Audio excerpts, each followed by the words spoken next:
திருமலா சர்க்கிளில் ஒரு ஃபார்ம் ஹவுஸ்க்கோ இல்லை ஃபார்ம் லேண்டு பார்த்துட்டு இருக்கீங்கன்னா இந்த வீடியோ உங்களுக்கு ஒரு நல்ல ஆப்ஷனாக இருக்கும். இப்போ நம்ம பார்க்க போகிற ப்ராப்பர்ட்டி எக்ஸாக்டாக திருமலால் பச்சம்மன் கோயிலேருந்து ஒரு 5 கிலோமீட்டர் டிஸ்டன்ஸில் பொத்தூர் சாய் நகர் தான் இந்த ப்ராப்பர்ட்டி ப்ரெசென்ட்டாக இருக்குது. ஒரு நல்ல ரெசிடென்ஷியல் ஏரியாவில் கவர் இருக்குது. நம்ம சைட்லேருந்து உங்களுக்கு ரெடில்ஸ் பஸ் ஸ்டாப் ஒரு 10 மினிட்ஸ் டிரைவில் ரீச் ஆகிட முடியும். இப்போ பார்க்குற இந்த property fully compound wall and கேட்டோடவே அவைலபிலிட்டி இருக்குது.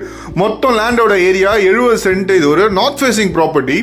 இதோட ரேட்டு பொறுத்த வரைக்கும் பார்த்தீங்கன்னா ஒரு 4 கோடி ரூபா கோட் பண்ணி கொடுத்துருக்காங்க. உள்ள உங்களுக்கு ஒரு EB connection and bore connections எல்லாமே அவைலபிலிட்டி இருக்கு. சிட்டிக்கு பக்கத்தில் ஒரு ஃபார்ம் லேண்டாக யூஸ் பண்ணணும்னு நினச்சிங்க, ஃபார்ம் ஹவுஸ்க்கு யூஸ் பண்ணணும்னு நினச்சிங்கன்னா இந்த இடம் உங்களுக்கு ஒரு நல்ல ஆப்ஷனாகவே இருக்கும். மொத்தம் டோட்டல் ஏரியா ஒரு 30,000 ஸ்கொயர் ஃபீட் இருக்கு. ஒரு ஸ்கொயர் ஃபீட்டோட ரேட்டாக பார்த்தீங்கன்னா இங்கே 1300 ருபீஸ் உங்களுக்கு கோட் பண்ணியிருக்காங்க. இது வந்து ப்ரைஸ் ஸ்லைட்லி நெகோஷியபிள் சொல்லியிருக்காரு. மொத்தம் லேண்ட் ஏரியா இதில் ஒரு 12.25 கிரவுண்ட் இருக்குது. நீங்கள் இதில் ஃபார்ம் ஹவுஸாக யூஸ் பண்ணலாம், வேர் ஹவுஸோ இல்லை மாட்டு பண்ணை இல்லை போல்ட்ரி ஃபார்ம் யூட்டிலைஸ் பண்ணணும்னு நினச்சிங்கன்னா இந்த இடம் உங்களுக்கு ஒரு நல்ல ஆப்ஷனாகவே இருக்கும். ஏரியாவை பொறுத்த வரைக்கும் கிரவுண்ட் வாட்டர் லெவல் ஒரு நல்ல கண்டிஷனாகவே அவைலபிலிட்டி இருக்கும். மழை காலங்களை பொறுத்த வரைக்கும் மழை பெய்யுற தண்ணி நம்ம சைட்டில் தேங்குற பிரச்சனையே இருக்காது, அப்பயே அவங்களுக்கு வடிச்சிடும். நம்ம சைட்லேருந்தே உங்களுக்கு சென்னை அவுட்டர் ரிங் ரோடு ஒரு 2 கிலோமீட்டர் டிஸ்டன்ஸில் அவைலபிலிட்டி இருக்குது. சென்னையில் யூனிட் 3 சொல்லக்கூடிய மெட்ரோ ட்ரெயின் ப்ராஜெக்ட்ஸ் கவர் ஆகுது. ஒன்ஸ் இந்த மெட்ரோ ட்ரெயின் ப்ராஜெக்ட்ஸ்லாம் கவர் ஆயிடுச்சுன்னா இப்போ பார்க்குறோட ப்ராப்பர்ட்டி வேல்யூ டபுள் மடங்கு இன்க்ரீஸ் ஆகிற சான்சஸ் இருக்குது.